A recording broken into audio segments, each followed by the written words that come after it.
On the sultriest days of a Calcutta summer, bath time arrives with the tide. It's off the Ganges River. When there is a high tide, this water automatically starts flowing. And that's the time when children and the men usually come here to take their bath. Across much of Calcutta, keeping clean is a communal experience. Many homes in one of the world's poorest and most crowded cities still have no running water. Only the remnants of an age when India was the jewel in the crown of the British Empire. Britishers have laid the water line, the pipeline from the river Hooghly to different pockets of Calcutta. And the localites have done a kind of a tank here, reservoir, where this water can be stored and can be used for bathing and cleaning purposes. If Calcutta is known for anything outside India, it is the desperate poverty that grips the city firmly in its unwelcome embrace. Generation after generation live out their lives in the city's slums, sheltered in shanties that provide little escape from the elements, let alone the daily invasion of hunger and hopelessness. Niraj Agrawal has seen it nearly every day since he got involved in relief work right out of college. Poor living conditions is the problem here. Even if they are able to earn, amount to be able to eat 2 times a day, but the living conditions out here are really poor. No sanitation, no ventilation, and that's the way why they are so deprived. And these are very unhygienic and very inhuman conditions to live. And you see the children. Some of them do not even have proper clothes to wear. It is these neighborhoods, these children, that Americans have come to know through television appeals to their better selves. We have all heard them. They introduce us to a child, tug at our collective conscience, and assure us that for far less than $1 a day, we can give that child the gift of a future. This is one of the places where our conscience gets its commands. Over here right now we have the sponsored children writing their welcome letters to the sponsor. On the floor of Children International's Calcutta Service Center, children from some of Calcutta's poorest families work on letters to friends they have never met. Once the sponsor writes to the child, then the child in reply to that gives another letter to the sponsor. Whether sometimes we have the sponsor sending photographs of himself or herself, of her or his house, of her children, of her pets. In reply to that, the child sends whatever likes, whatever questions the sponsor has from the child. This is generally what happens between the child and the sponsor, and it happens over the year. Some of the children are too young to write letters. Instead, they color pictures or have a parent or relative write on their behalf. 9-year-old Mohammed Raz answers questions about his life from a social worker, helping him respond to someone who sends money every month to help support Mohammed and his family, and wants to know more about them. Some of the questions are like what he does when he's at home. So he has answered when he's at home he loves to play cricket, he loves to study English, and sometimes he helps his mom in doing household work. Children International is an American-based charity, and if a sponsor wants to check up on the child he is supporting, lives in a small house with 1 room. There's 9 people in this house. The file room is the place to start. We also have a date of birth proof of our sponsored children, which is very important for us to validate the child that we are sponsoring or proposing to be sponsored is within the age group that he or she should be. Skepticism has become a common reaction to appeals for assistance. Just ask any sponsor. Any sponsor like Rustam Sengupta, a UCLA graduate student back home in Delhi on vacation. Rustam lives on a modest fellowship stipend. Still, he wanted to sponsor a child, and he didn't want to get conned. So many people have gone through this phase. Many people have paid money, and many people have paid money and not got their money's worth. Many of them. And they tell other people, and the word spreads, and the skepticism rises. So I'm just checking the date, looking for something around 94, 95. World Report asked Children International for complete access to its files, so we could choose some sponsored children at random to see what benefits they were actually receiving from the monthly checks sent by their sponsors. Many agencies that claim to act in the interest of both the sponsors and the children they support know that they will never receive a visit from someone demanding to see how their money is being spent. We are going to make a few home visits. But Children International has no problem taking us to the homes of the children we asked to see. Well, we are visiting Mohammad Aurangzeb, one of the sponsored child. Mohammad Aurangzeb is 7 years old. This is Mohammed's neighborhood, a maze of alleys filled with large families and small houses. And they share common facilities, common drinking water source, common latrines, and common places to cook their food. Many of the men who live here are daily laborers, performing chores like bundling medicine packages. Typically, the few dollars a day they earn must feed a lot of mouths.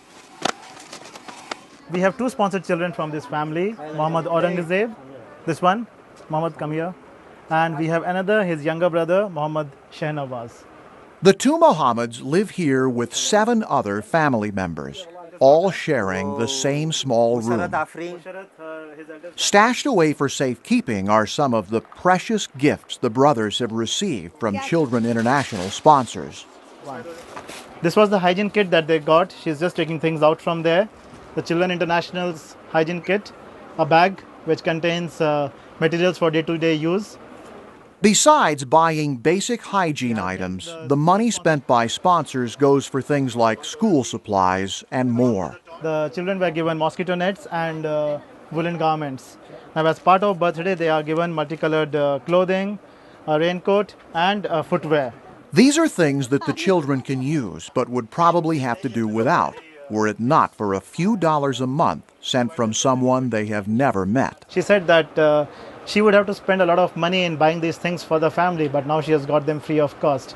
She has been able to save some money, which would have otherwise been spent on the hygiene items, on mosquito nets, or on raincoats, or on dresses. For Mohammad Aurangzeb and his brother, having a sponsor may mean the difference between staying in school and being forced to help their father earn enough money to provide for the family. Suddenly, a few pennies a day seem less like a way to make a sponsor feel good and more like a sound and substantial investment in the future of a family. When World Report continues, a visit to the countryside to meet a child who met his sponsor.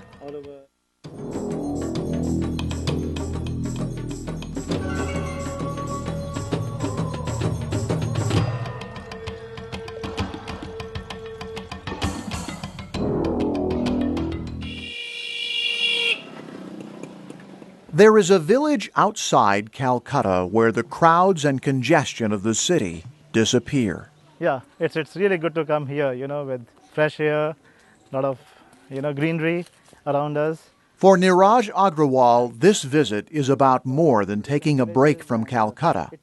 Niraj is looking for a boy named Shaiful Sheikh. Shaiful is 10 years old and he has a younger sister.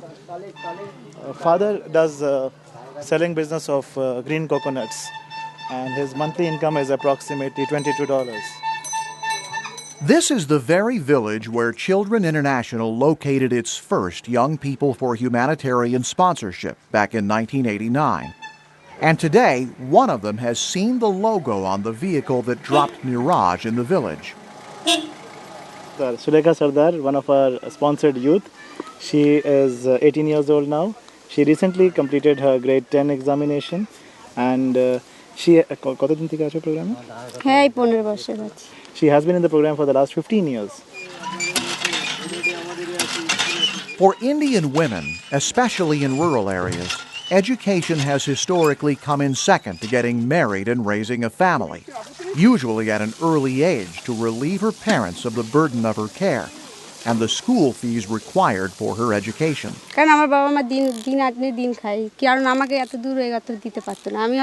Class 5-6 পর্যন্ত পড়েই আমার শেষ করে দিতে হতো। Okay, very good. We asked Sulekha, had she not been sponsored, would she be able to complete her grade 10 examination, and she said no, it wouldn't have been possible for my father to afford my schooling.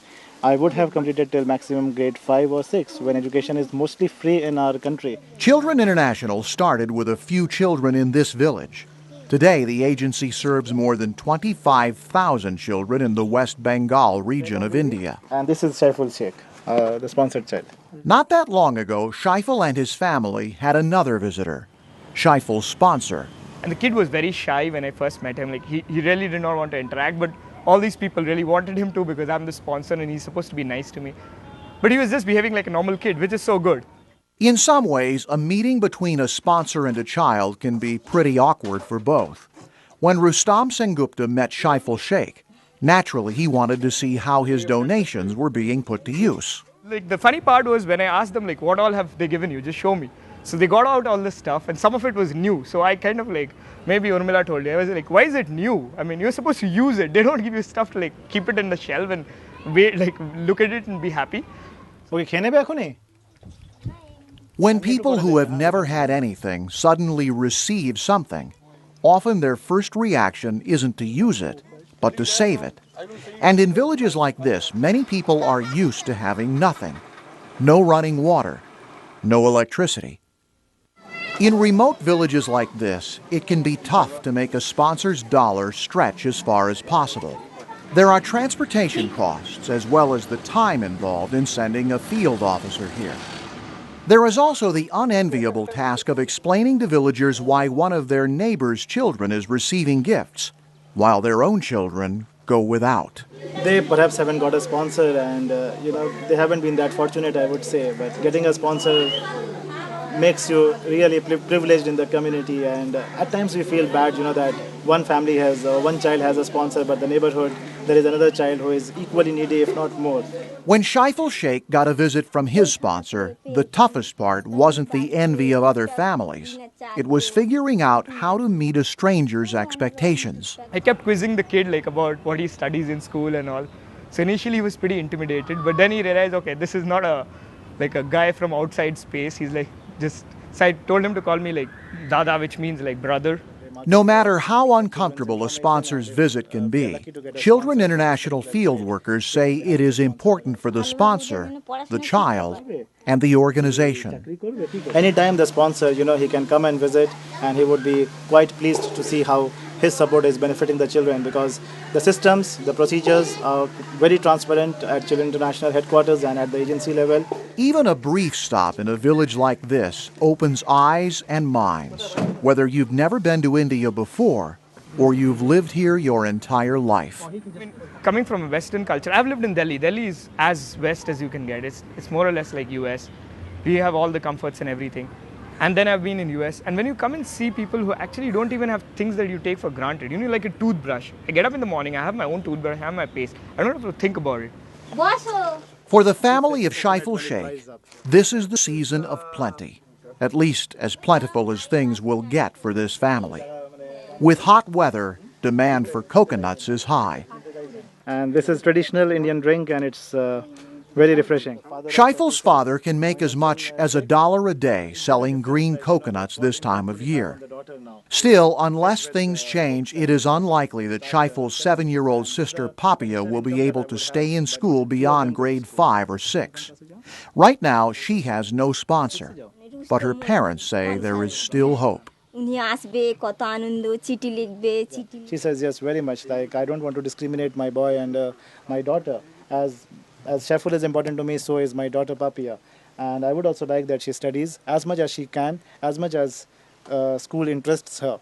Shaiful says he hopes to someday leave his village, perhaps even India itself, for better opportunities somewhere else. But his sponsor says he hopes that if Shaiful does leave, he doesn't forget where he came from, or that he was fortunate enough to find a sponsor, while others, every bit as needy, were not as lucky.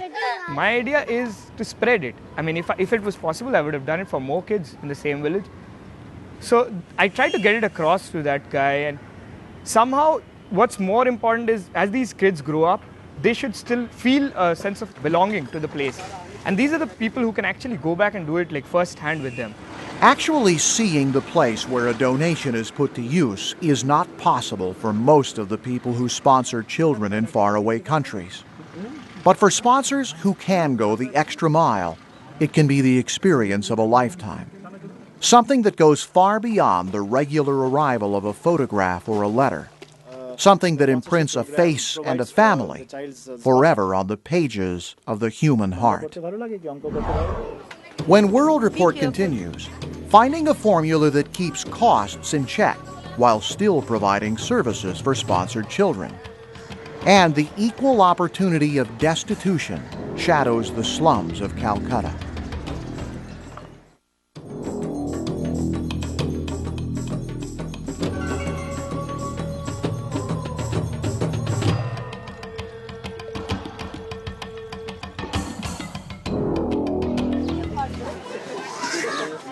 In the slums of Calcutta's Ward 28.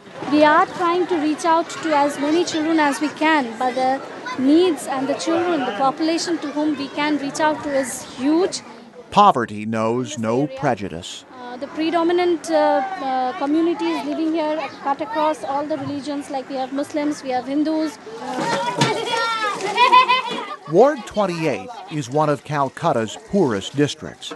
It is also where Children International is trying out a model program that could be expanded to the other 8 nations where the agency arranges sponsorships for needy children. Strategically, we started looking for a place, which would serve as a service area center. For thousands of sponsored children and their families, it is a 15-minute walk to the service center and the benefits that wait inside.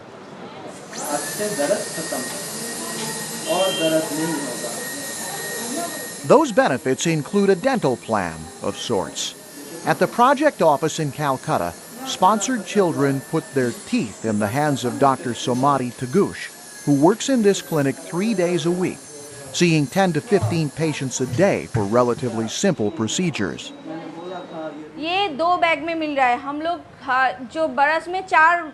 Families of sponsored children can also come to the office for basic health checkups and lectures on hygiene and disease prevention. By centralizing services, fewer staff members can handle more cases. So one field officer manages 1,000 children. And strategically, we are also trying to develop a base of volunteers, community volunteers. Now that's been the strength of this program. Right from the very beginning, we have identified mothers or fathers of sponsored children. Nidu Oksar is one of those volunteers. For her work in the community, she receives no salary, but plenty of rewards. She had a very good reply to give. Like, she's saying that 2 of my children are sponsored, and I'm really privileged in that way. And if we as staff members and as staff working for Children International is able to do this job to support the community and look after the needs of the community here, why can't I also give a few hours every day? In Ward 28, people separated by ethnic and religious backgrounds are united in squalor. Still, this is predominantly a Muslim neighborhood. So we are dealing with 5,000 children, and among 5,000 children, there are 80% are Muslims and 20% are Hindu. Ward 28 is shadowed by high levels of unemployment and low levels of education, except for children fortunate enough to have a sponsor. She is Zahida and she is Asiya. Zahida is 11 years old now and Asiya is 10 years old. Zahida and Atiya have sponsors whose donations make it easier for them to remain in school. Their oldest brother had to drop out because their parents can't afford his tuition fees. Illiteracy is one of Ward 28's most enduring legacies, despite the fact that books seem to be almost everywhere. This is book binding. This is one of the places where the books are binded together. Assembling the pages of children's books is one of the few industries here. But reading these books is a privilege reserved for someone else. We have 2 sponsored children from this house, Afsana and Farzana. While educating their children is a top priority for parents, they also cherish the more personal gifts that come on a child's birthday, even if those treasures almost never come out of their original wrapping. Well, she's saying that it's very attractive and very new, and she doesn't feel like taking it out and spoiling it by wearing it. They're not used to getting such attractive clothing materials and clothes. So once they have got it, it's very difficult for them to take that out and use it on a regular basis. They're not used to it, so she would store it for an important day to come. The overwhelming majority of sponsors for the Muslim children in Ward 28 are Americans, a fact that some families here find more than a little surprising, given the current view of America in much of the Muslim world. They are very, shocked, like, is it the truth? Like, people from far away, like, they are thinking about our children. For them, it's very, like, it's amazing. The files at Children International contain detailed family histories for potential sponsors to consider before they agree to help support a child. Religion is almost never a factor. I think the more intelligent people become, the more educated they become, they start realizing that these religion and all that, like, they actually doesn't count. And the first thing that we should remember is we're like humans first.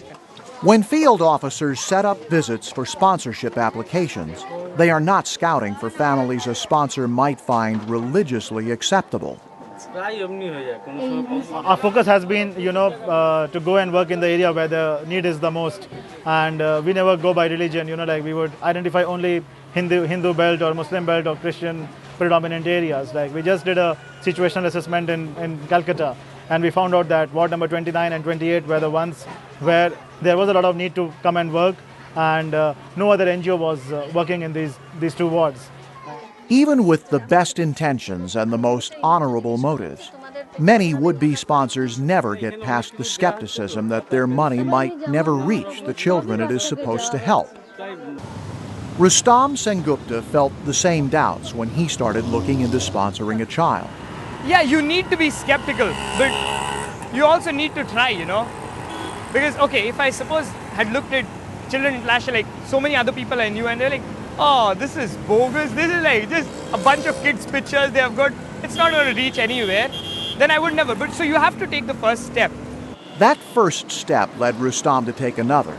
Out of his student fellowship stipend, Rustam is now sponsoring a second child and wondering why more people won't sponsor even one.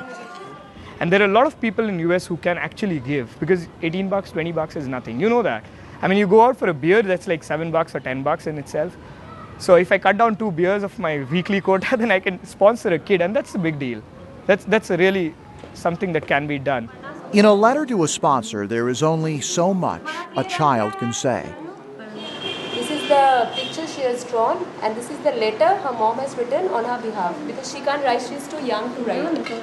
A single page with drawings and a short note can give only a hint of the reality these children face each day in the slums of Calcutta. When even the most generous donations won't change everything here, what can $15 or $20 a month really do? They can't buy a way out of a one-room house with no plumbing. They can't begin to buy decent jobs or clean water. But for thousands of children, those few dollars can at least provide a down payment on something hard to find in Ward 28 and the rest of Calcutta. A glimmer of hope.